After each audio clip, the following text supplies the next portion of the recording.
loin de la foule estivale, la cathédrale Saint-Front de Périgueux continue d'attirer les curieux.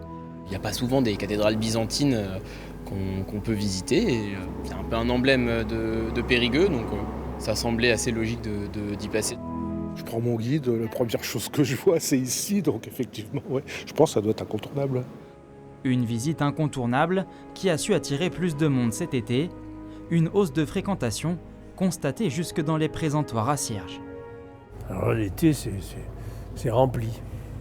Un engouement toujours aussi important pour un patrimoine, plus que jamais ouvert à tous. Une cathédrale, c'est un lieu, certes, pour les croyants, pour ceux qui viennent prier, mais c'est un lieu qui doit rester un lieu d'accueil pour tous ceux qui cherchent et pour tous les curieux du monde. Et ils sont nombreux. Visiter la cathédrale, c'est aussi vivre un moment de culture. Chaque été depuis 4 ans, un concert d'orgue et de flûte traversière est offert tous les samedis, une manière de découvrir l'édifice dans un cadre musical.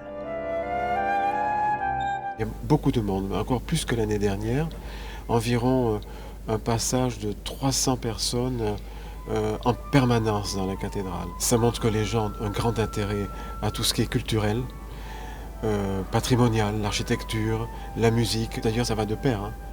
À voir comment ils déambulent dans la cathédrale, ils lèvent la tête pour voir les vitraux, les pierres, les orgues. Vraiment, ça nous encourage d'ailleurs à continuer. Une cathédrale classée au patrimoine mondial de l'UNESCO qui continue toujours d'attirer les regards et dont la visite peut aussi se prolonger sur ses toits.